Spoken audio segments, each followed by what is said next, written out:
നമസ്കാരം. Xylem entrance info സീരീസിന്റെ പുതിയൊരു വീഡിയോയിലേക്ക് സ്വാഗതം. നമ്മുടെ ജെഇ റിസൾട്ട് വന്നു. അപ്പോൾ എല്ലാവരും നമ്മുടെ ആകാംക്ഷയോടെ കാത്തിരിക്കുന്ന റിസൾട്ടൊക്കെ വന്നു. അടിപൊളിയായിട്ട് നമ്മുടെ റിസൾട്ടൊക്കെ നോക്കി. ഇനി എന്താണ് ചെയ്യേണ്ടത്? പലപ്പോഴും നമ്മുടെ എൻട്രൻസ് ഹെൽപ്പ് ലൈനിലൊക്കെ വരുന്ന ചോദ്യമാണ്, സാർ റിസൾട്ടൊക്കെ വന്നു, ഇനി എന്താണ് ചെയ്യേണ്ടതെന്ന് അറിയില്ല. അപ്പോൾ ആ കാര്യങ്ങളൊക്കെ ഉൾക്കൊള്ളിച്ചുകൊണ്ടുള്ള ഒരു ചെറിയൊരു വീഡിയോ ആണ്. നേരെ വീഡിയോയിലേക്ക് പോവാം. അപ്പോൾ നമ്മുടെ റിസൾട്ട് പബ്ലിഷ് ചെയ്ത് കഴിഞ്ഞാൽ നമുക്കിപ്പോൾ പെർസെൻറ്റൈലാണ് കിട്ടിയിരിക്കുന്നത്. അപ്പോൾ നിങ്ങളുടെ പെർസെൻറ്റൈൽ സ്കോർ വ്യക്തമായിട്ട് നിങ്ങൾ മനസ്സിലാക്കിയിട്ടുണ്ടാവും. ഇനി നമുക്ക് അധികം വൈകാതെ തന്നെ നമ്മുടെ ഓൾ ഇന്ത്യ റാങ്കും കാറ്റഗറി റാങ്കും നമുക്ക് ലഭിക്കും. ഞാൻ പറഞ്ഞത് ശരിക്കും ശ്രദ്ധിക്കണേ. പെർസെൻറ്റേജ് കിട്ടി, ഇനി നമ്മുടെ ഓൾ ഇന്ത്യ റാങ്ക് കിട്ടണം, കാറ്റഗറി റാങ്ക് കിട്ടണം.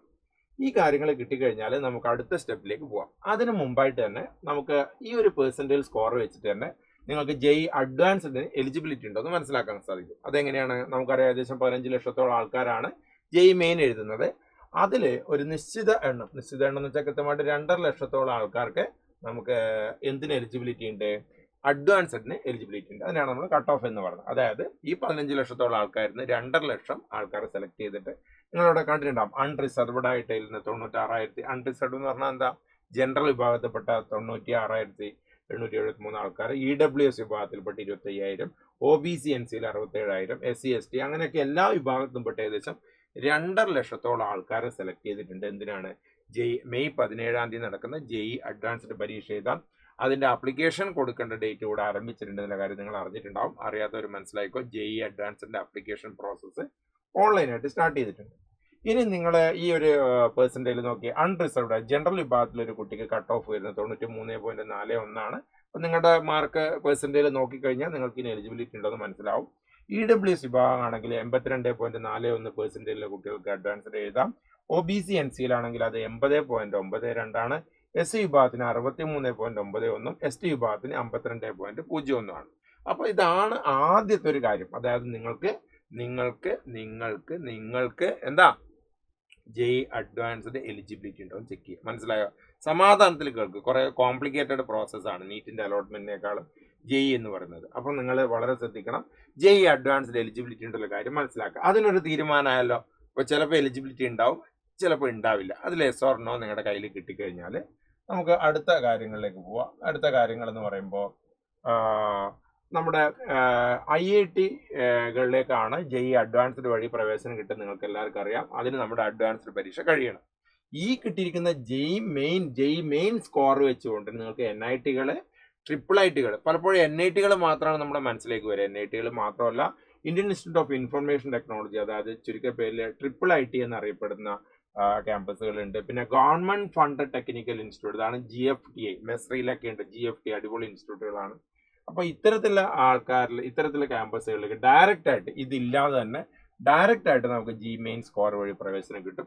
അതിന് പ്രധാനമായിട്ടും പല സ്റ്റെപ്പുകളായിട്ടാണ് കൗൺസിലിംഗ് നടക്കുന്നത്. മെയിൻ കൗൺസിലിംഗ് ആണ് Jose counselling, joint seat allocation counselling അഥവാ ജോസ കൗൺസിലിംഗ്. ഈ കൗൺസിലിംഗിൽ അഥവാ അലോട്ട്മെന്റിൽ പങ്കെടുത്തു കഴിഞ്ഞാൽ നിങ്ങൾക്ക് ഡയറക്റ്റ് ആയിട്ട് ഇതിലേക്ക് എൻട്രി കിട്ടും. അതായത് ഇത്തരം കോളേജിലേക്ക് എൻട്രി കിട്ടും. പിന്നെ നമുക്ക് സെപ്പറേറ്റ് ആയിട്ട് അപ്ലിക്കേഷൻ്റെ ആവശ്യമില്ല. എല്ലാവരിലേക്കും ഒറ്റ അഡ്മിഷൻ പ്രൊസീജിയറാണ്. NIT-കളിലേക്ക്, IIIT-കളിലേക്ക്, GFTകളിലേക്ക് ഒറ്റ അഡ്മിഷൻ പ്രൊസീജിയറാണ്. അപ്പോൾ അതിന് വേണ്ടിയിട്ട് വെയിറ്റ് ചെയ്യണം.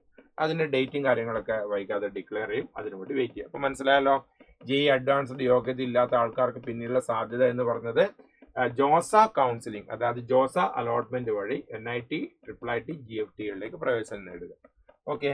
പിന്നെ ഈ ജോസ കൗൺസിലിംഗ് വിവിധ സ്റ്റെപ്പുകളായിട്ടാണ് നടക്കുന്നത്. അതിൻ്റെ ഡേറ്റ് ഒന്നും ഡിക്ലെയർ ചെയ്തിട്ടില്ല. അത് രജിസ്ട്രേഷൻ ചെയ്യണം, നമ്മുടെ ചോയ്സ് ഫില്ലിംഗ് ചെയ്യണം, സീറ്റ് അലോട്ട്മെന്റ് എടുക്കണം. പിന്നെ അതിന് 2-3 ഘട്ടങ്ങളുണ്ട്: ഫ്രീസ്, ഫ്ലോട്ട്, സ്ലൈഡ്. അത് വിശദമായിട്ടൊരു വീഡിയോ ഞാൻ പിന്നീട് ചെയ്തു തരാം. പിന്നെ നമ്മുടെ ഡോക്യുമെന്റ്സ് ഒക്കെ വെരിഫൈ ചെയ്യണം, ഫൈനൽ അഡ്മിഷൻ എടുക്കണം. ഇതാണ് കൗൺസിലിംഗിന്റെ പ്രോസസ്സ്. പല കുട്ടികൾക്കും സംശയമാണ്, എന്താ ഈ കൗൺസിലിംഗ്, സീറ്റ് അലോട്ട്മെന്റ് അഥവാ കൗൺസിലിംഗ് നടക്കുന്നത്, ജോസ കൗൺസിലിംഗ് നടക്കുന്നത് registration, choice filling, seat allotment, freeze, float, slide തുടങ്ങിയ സ്റ്റെപ്പുകളിലേക്ക് നമുക്ക് കിട്ടിയ സീറ്റ് നിലനിർത്താം, അടുത്തതിലേക്ക് അപ്ഗ്രേഡ് ചെയ്യാം. അതാണ് ഈ ഒരു സ്റ്റെപ്പിൽ നടക്കുന്നത്. പിന്നെ നമ്മുടെ document verification, last final admission. ഇതാണ് ജോസ അലോട്ട്മെന്റ്. ഡേറ്റ് വന്നിട്ടില്ല, ടെൻഷൻ ആവേണ്ട, വിശദമായിട്ടുള്ള വീഡിയോ നമ്മൾ ചെയ്യും. പിന്നെ നമ്മുടെ NIT അഡ്മിഷൻ ജെഇ മാർക്കിന്റെ ബേസ് ചെയ്തിട്ടാണ് കിട്ടുന്നത്. നേരത്തെ പറഞ്ഞതിൻ്റെ ഒന്നും കൂടി ഞാൻ സ്പെസിഫിക് ആയിട്ട് പറഞ്ഞാണ്. NIT അഡ്മിഷൻ കിട്ടിയിരിക്കുന്നത് ജോസ കൗൺസിലിംഗിന്റെ ബേസിലാണ്. അപ്പോൾ അത് നമുക്കൊരു ഞാൻ നേരത്തെ ഒരു ചെറിയൊരു കാര്യം കൂടെ ഞാൻ ആഡ് ചെയ്ത് തരാം. ഏകദേശം നിങ്ങൾക്ക് പലർക്കും ഒരു സംശയം ഉണ്ടാകും, ഇപ്പൊ കിട്ടിയ പെർസെന്റേജിൽ എത്ര റാങ്കിലേക്ക് എത്തും എന്നുള്ള കാര്യം. അതൊരിക്കലും കൃത്യമായിട്ട് നമുക്ക് പറയാൻ വേണ്ടി പറ്റില്ല.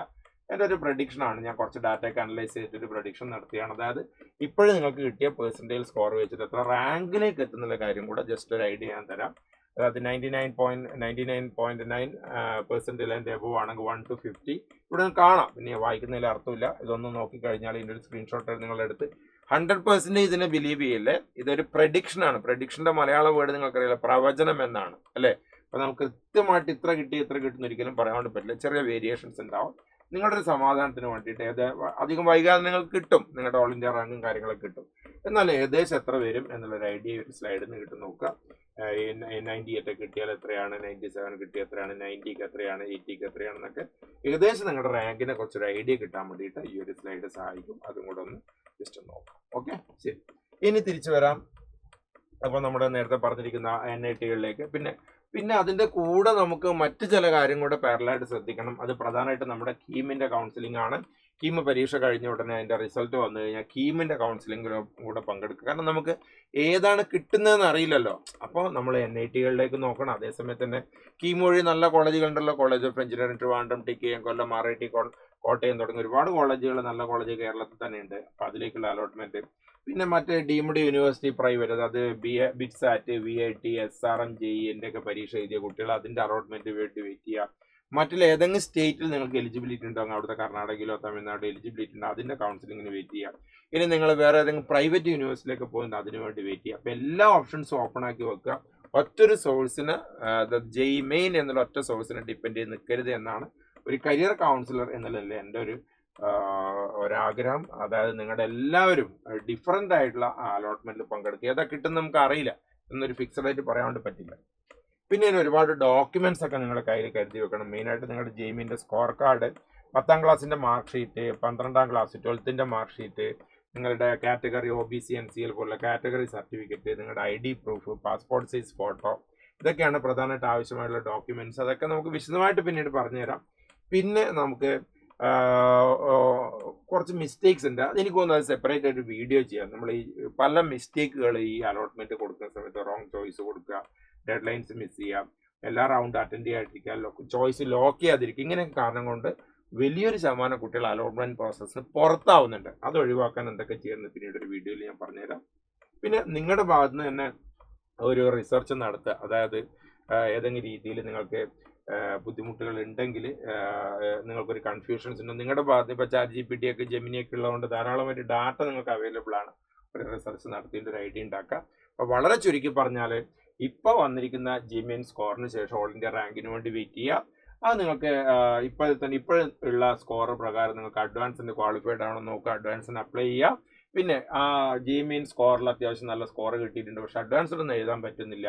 അങ്ങനത്തെ ഒരു കണ്ടീഷനാണ്. നിങ്ങൾക്ക് NIT-കൾ, IIIT-കൾ അതിന് വേണ്ടിയിട്ട് വെയിറ്റ് ചെയ്യുക. അതിൻ്റെ അലോട്ട്മെന്റ് പ്രോസസ്സ് ഒന്നും ആയിട്ടില്ല, പങ്കെടുക്കുക. അതിൽ ഓരോ കോളേജിലും പോയിട്ട് അഡ്മിഷൻ കൊടുക്കേണ്ട സെൻട്രലൈസ്ഡ് അലോട്ട്മെന്റ് പ്രോസസ്സാണ് ജോസ് അലോട്ട്മെന്റ് എന്ന് പറയും. പിന്നെ മറ്റ് കൗൺസിലിംഗ് പ്രോസസ്സിന് വേണ്ടിയിട്ട് വെയിറ്റ് ചെയ്യുക. ഇപ്പോൾ കൗൺസിലിങ്ങിൻ്റെ ഡിഫറെൻറ്റ് റൗണ്ടുകൾ കൃത്യമായിട്ട് പങ്കെടുക്കുക.